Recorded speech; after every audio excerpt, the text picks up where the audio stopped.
L'homme sage ne fait pas tout ce qu'il peut, mais seulement ce qu'il doit, car il sait que le pouvoir sans prudence est un précipice. Balthazar Gracian. Imaginez un instant que tout ce que vous croyez à propos de la justice et du succès soit sur le point d'être remis en question. Pourquoi certaines personnes, qui jouent de manière déloyale et franchissent des limites éthiques, semblent-elles obtenir tout ce qu'elles désirent, tandis que ceux qui agissent correctement restent à la traîne? Aujourd'hui, nous allons affronter cette question de front, pas avec des réponses faciles, mais en plongeant dans les idées de Nicolas Machiavel, dans son classique « Le Prince ». Il nous pousse à voir le monde tel qu'il est, un endroit où l'efficacité, et non la moralité, dicte les règles du succès. Les fins justifient-elles les moyens? Et surtout, quel est le prix à payer pour vivre de cette façon? Si cela a déjà éveillé quelque chose en vous, aimez cette vidéo et abonnez-vous à la chaîne. Cette discussion vous fera voir le monde d'une manière complètement différente et peut-être même mieux comprendre votre propre parcours. Prêt? Alors, allons-y ensemble. Avez-vous déjà remarqué comment, souvent, ce sont les personnes qui agissent de manière déloyale qui semblent réussir le mieux? C'est étrange, n'est-ce pas? Ceux qui manipulent, trompent ou enfreignent les règles finissent par atteindre le succès, l'argent et le pouvoir, tandis que ceux qui respectent les règles espèrent que la justice finira par triompher. Mais la vie, malheureusement, n'est pas aussi simple que nous le souhaiterions. L'idée selon laquelle le bien triomphe toujours semble mieux fonctionner dans les films que dans la réalité. C'est frustrant, je sais. On grandit avec cette notion que les bons sont récompensés et les méchants punis. Mais, en regardant autour de nous, ce que nous voyons, c'est souvent le contraire. Cela donne même l'impression qu'il existe une sorte de règle invisible favorisant ceux qui n'ont pas peur de dépasser les limites morales. Aussi inconfortable que cela puisse être, essayer de comprendre cette logique peut nous aider à voir le monde plus clairement. Pour cela, intéressons-nous à un classique qui continue de faire parler de lui, Le Prince de Nicolas Machiavel. Machiavel, voilà un homme souvent mal compris. Beaucoup pensent qu'il était un défenseur du mal, mais détrompez-vous. Ce qu'il a fait, c'est étudier le monde tel qu'il est, et non tel que nous voudrions qu'il soit. Sa grande idée, il était obsédé par l'efficacité. Pour Machiavel, lorsqu'il s'agit de pouvoir, rester enfermé dans des notions traditionnelles de moralité peut être un obstacle. Il voyait le monde comme une arène où, pour être efficace, on ne peut pas se permettre d'être seulement vertueux. D'où l'une de ses idées les plus controversées, les fins justifient les moyens. En d'autres termes, atteindre de grands objectifs, qu'il s'agisse de conserver le pouvoir, de conquérir un territoire ou de mener une carrière brillante, peut nécessiter des méthodes qui ne sont pas toujours, disons, élégantes. Mais attention, ce n'est pas que Machiavel glorifiait la méchanceté. Il a simplement eu le courage de dire tout haut une vérité inconfortable. Ceux qui ont moins de contraintes morales peuvent agir plus rapidement et efficacement. Et cela fait sens, n'est-ce pas? Alors que les personnes éthiques et sensibles sont paralysées par la peur de blesser quelqu'un ou par la culpabilité, ceux qui n'ont pas ce genre de préoccupation avancent, froids et calculateurs. Pour eux, le monde est comme un échiquier et chaque mouvement est une opportunité de gravir les échelons. Cette manière de voir les choses, aussi sombre soit-elle, explique beaucoup de dynamiques de pouvoir et de comportement humain. Et, que cela nous plaise ou non, comprendre cela peut nous aider à mieux gérer les réalités de la vie. Avez-vous remarqué qu'il y a des gens qui ne perdent tout simplement pas de temps à réfléchir aux conséquences de leurs actes? Ils agissent, point final. Ils ne se soucient pas d'être aimés ou approuvés. Ce qui compte pour eux, c'est de réussir. Machiavel, dans son classique « Le Prince », l'a bien précisé. Pour être un leader efficace, il n'est pas essentiel d'être aimé, mais il est crucial d'être craint. Réfléchissez avec moi. L'amour est fragile, instable, car il dépend de ce que les autres ressentent pour vous. Mais la peur, ah, ça, vous pouvez la contrôler. Il suffit de regarder autour de vous, que ce soit en politique, dans le monde des affaires ou même dans notre quotidien. Vous remarquerez que beaucoup de gens prospèrent précisément parce qu'ils n'hésitent pas à franchir des limites que beaucoup considéreraient inacceptables. Manipuler, tromper, exploiter. Pour ces personnes, la morale traditionnelle n'est pas un obstacle. Et c'est cette liberté qui les rend impitoyablement efficaces. Mais une question importante se pose. Cette stratégie est-elle durable? Et plus encore, le prix en vaut-il la peine? Selon Machiavel, ceux qui réussissent, même en utilisant des moyens douteux, savent combiner deux concepts fondamentaux, la vertu et la fortune. Ces piliers sont au cœur de sa vision du pouvoir et de l'efficacité. Commençons par la vertu. Aujourd'hui, lorsque nous pensons à la vertu, nous l'associons immédiatement à la moralité. Mais pour Machiavel, la vertu avait une autre signification. C'était un mélange de compétences, de courage, d'intelligence et de capacité d'adaptation. C'est ce qui permet à quelqu'un de façonner les circonstances à son avantage. C'est comme une lentille de réalité. Celui qui possède la vertu voit le monde sans illusion, sans romantisme, et agit de manière pragmatique pour atteindre le meilleur résultat possible. Cette personne n'est pas prisonnière de codes moraux rigides. Elle est flexible, audacieuse et stratégique. Parfois, cela signifie enfreindre les règles. C'est là qu'intervient ce type d'individu qui n'a pas peur d'agir avec froideur et calcul. Ils savent quand attaquer, quand reculer et comment manipuler les situations qui les entourent, sans hésitation. Machiavel utilise une métaphore parfaite pour décrire cette idée. Un leader efficace doit être à la fois un lion et un renard. Le lion représente la force, l'autorité, la capacité d'inspirer le respect et de protéger sa position. Le renard, quant à lui, symbolise la ruse, l'habileté à éviter les pièges et à tromper lorsque cela est nécessaire. Celui qui maîtrise cette dualité sait être féroce et stratège en même temps. Il peut attaquer quand il le faut et manipuler avec subtilité lorsque la force n'est pas la solution idéale. Mais aussi impressionnante que soit cette combinaison de vertus, cela ne suffit pas. Il existe un autre élément qui influence toujours le succès, la fortune. Pour Machiavel, la fortune est la vie dans sa forme la plus imprévisible. C'est tout ce que vous ne pouvez pas contrôler. La chance, les opportunités, les crises qui surgissent de nulle part. C'est le chaos qui, que vous le vouliez ou non, influence vos choix. La grande question est de savoir comment vous y faites face. Ceux qui réussissent ne se contentent pas d'attendre la chance. Ils sont prêts à la saisir lorsqu'elle se présente. Ils savent danser au rythme de la musique, s'adapter à l'inattendu et transformer même une crise en un avantage. En fin de compte, le message de Machiavel est aussi inconfortable que fascinant. Il ne glorifie pas la méchanceté, mais il ouvre les yeux sur la réalité. Le jeu du pouvoir ne consiste pas à être juste ou gentil, mais à être stratégique. Et comprendre cela peut complètement changer notre façon de voir le monde.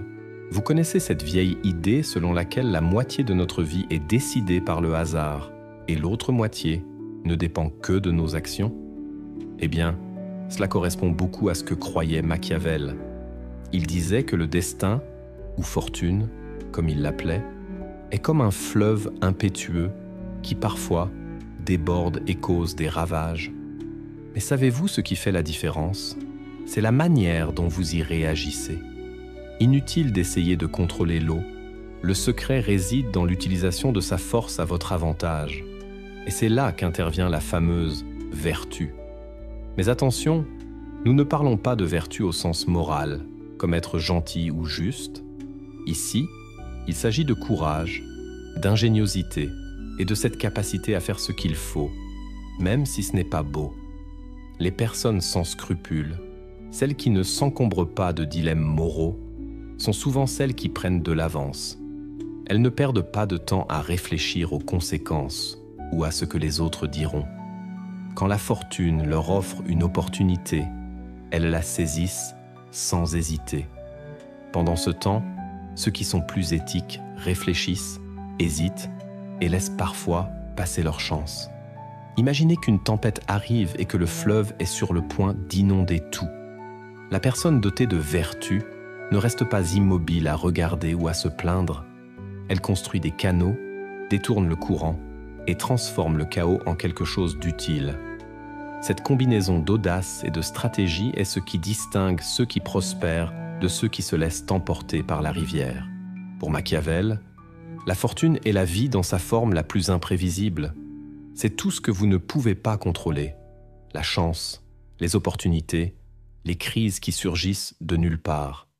C'est le chaos qui, que vous le vouliez ou non, influence vos choix. La grande question est de savoir comment vous y faites face. Ceux qui réussissent ne se contentent pas d'attendre la chance. Ils sont prêts à la saisir lorsqu'elle se présente. Ils savent danser au rythme de la musique, s'adapter à l'inattendu et transformer même une crise en un avantage. En fin de compte, le message de Machiavel est aussi inconfortable que fascinant. Il ne glorifie pas la méchanceté, mais il ouvre les yeux sur la réalité. Le jeu du pouvoir ne consiste pas à être juste ou gentil, mais à être stratégique. Et comprendre cela peut complètement changer notre façon de voir le monde. Mais il y a un hic. La fortune est traîtresse. Un jour, elle vous porte au sommet, et le lendemain, elle vous laisse à terre. Machiavel lui-même disait que se fier uniquement à elle est une folie. Le véritable atout réside dans la capacité à gérer les hauts et les bas, en mélangeant habileté et adaptation. Et bien sûr, du courage. Parce qu'au bout du compte, le destin sourit à ceux qui osent prendre des risques. Parlons maintenant d'un détail important, les émotions. Vous connaissez ces personnes qui gardent la tête froide alors que tout le monde perd son sang-froid. Voilà le profil de ceux qui agissent sans scrupule. Ils ont le sang-froid d'un chirurgien en pleine opération délicate. Chaque geste est calculé, sans trembler, ni se laisser dominer par l'émotion. Mais ici, au lieu de sauver des vies, ils utilisent cette compétence pour manipuler, détruire ou simplement modeler le monde à leur avantage. Pendant que la plupart d'entre nous hésitent, réfléchissent aux conséquences, ressentent de la culpabilité ou du remords, ces personnes agissent. Pour elles, le monde est une grande arène où seuls les forts et les rapides l'emportent. Et si mentir, manipuler ou sacrifier quelqu'un est nécessaire, elles le font sans ciller. La culpabilité et le regret ne sont pas des obstacles. En réalité, ils n'entrent même pas dans l'équation. Un autre atout de ces personnes est leur talent inégalé pour manipuler les autres. Elles sont comme des maîtres du poker, avec des expressions impassibles, toujours un coup d'avance.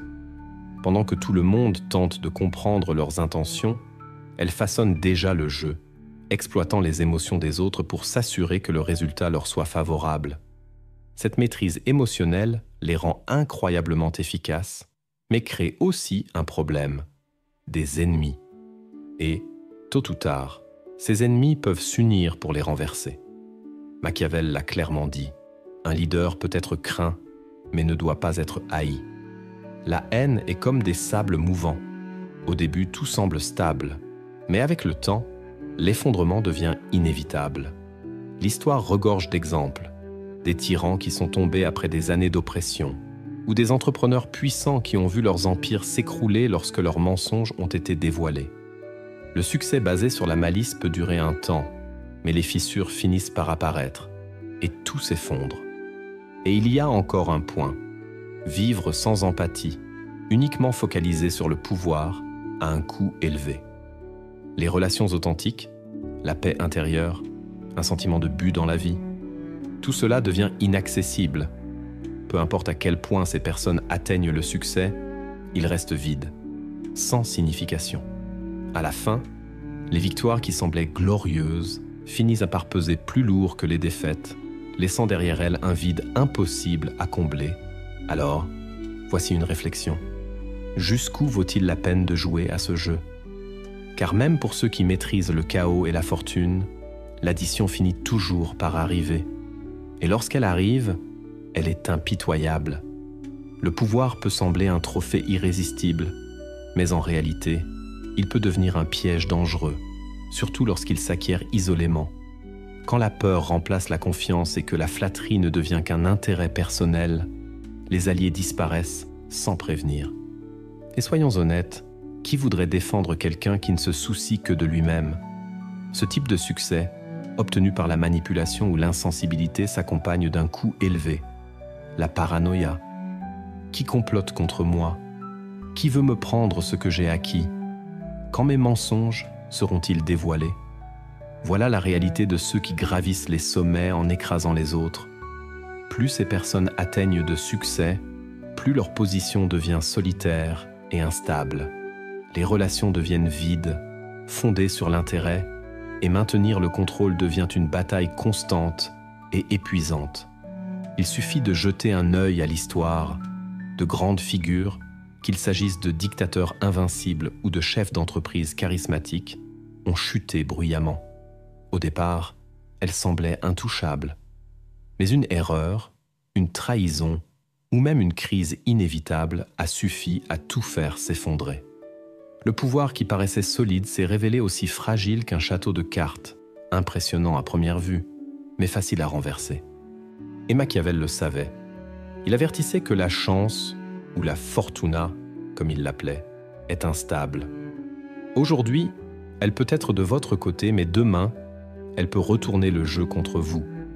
Ceux qui ne comptent que sur elle sont voués à tomber, car le destin est imprévisible, et le pouvoir fondé sur la peur et la manipulation ne dure jamais. Cela nous amène à une réflexion importante. Qu'est-ce que cela signifie réellement? Prospérer. Accumuler richesse, pouvoir et accomplissement peut sembler être le summum du succès, mais à quel prix?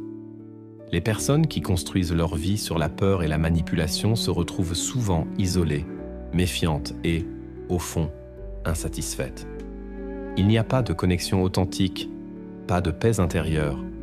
Il n'y a qu'une lutte incessante pour protéger quelque chose qui, en fin de compte, n'apporte pas de bonheur véritable. Imaginez vivre dans un manoir étincelant, rempli de luxe, mais savoir que sa structure est pleine de fissures. Cela semble beau de loin, mais il suffit d'un petit choc pour que tout s'effondre. Voilà le portrait d'une vie bâtie sans éthique, sans valeur. Elle peut paraître grandiose, mais elle est fondamentalement instable. Et il y a quelque chose que ni l'argent, ni le pouvoir, ni le statut ne peuvent acheter, un véritable sens à la vie. Ceux qui passent leur existence à manipuler les autres le savent très bien. Ils connaissent les règles du jeu puisqu'ils les ont créées. Mais à la fin de la journée, que reste-t-il? La paranoïa, la peur de tout perdre et ce sentiment de vide. Peu importe combien ils accumulent, cela ne semble jamais suffisant. Alors, la question centrale est la suivante. Qu'est-ce que cela signifie vraiment de prospérer? Est-ce que le succès se résume à accumuler toujours plus de choses, plus de reconnaissance? Ou bien est-ce vivre une vie qui a du sens? Car au final, le temps finit par présenter son addition. Et lorsque nous regarderons en arrière, qu'est-ce qui comptera le plus? Les succès matériels que nous avons accumulés ou les personnes que nous avons touchées, l'héritage que nous avons laissé? Machiavel, avec toute sa froideur stratégique, nous a enseigné que l'efficacité exige parfois des sacrifices, mais il nous a également laissé une leçon que beaucoup oublient. L'équilibre est essentiel. Oui, la force et la ruse peuvent vous mener loin, mais sans des valeurs solides, toute victoire sera vide de sens. Le véritable succès ne se mesure pas au compte en banque ni aux applaudissements, mais à la paix intérieure, aux relations authentiques et au but que nous trouvons dans la vie. Alors, je vous pose la question. À quoi bon gagner le monde si en chemin, vous perdez votre âme? Rappelez-vous, la connaissance est la clé de la liberté. Et vous pouvez compter sur moi pour vous accompagner dans ce voyage. Vous êtes arrivé jusqu'ici, et cela en dit déjà long sur vous. Tout le monde n'a pas le courage d'affronter des vérités inconfortables, de remettre en question ce qui semble évident et de chercher des réponses aux questions les plus complexes. Mais vous l'avez fait, Et savez-vous ce qui est encore plus incroyable? C'est précisément ce type de curiosité qui transforme la façon dont nous percevons le monde et nous-mêmes. Maintenant, laissez-moi vous poser une question. Combien de fois vous êtes-vous arrêté pour réfléchir à ce qui définit réellement le succès? Et si les réponses que vous avez trouvées jusqu'à présent n'étaient qu'un début? Ici, sur cette chaîne, chaque vidéo est comme une pièce d'un puzzle qui aide à décrypter les dynamiques de la vie. Alors, si cette discussion a éveillé quelque chose en vous, laissez un like et abonnez-vous dès maintenant. Ainsi, vous ne manquerez aucun des prochains pas de ce voyage. Et avant que vous ne partiez, il y a quelque chose de spécial qui vous attend. La prochaine vidéo approfondira encore davantage ces réflexions et apportera de nouvelles perspectives qui pourraient complètement transformer votre façon de penser. Ne laissez pas votre esprit se refroidir maintenant. Cliquez sur cette vidéo avant que votre curiosité ne s'échappe. Dans 5 secondes, nous nous retrouvons là-bas et je vous le promets, cela en vaudra la peine. Merci d'être ici et de partager cette quête avec moi. Je vous retrouve tout de suite pour la prochaine étape de ce voyage.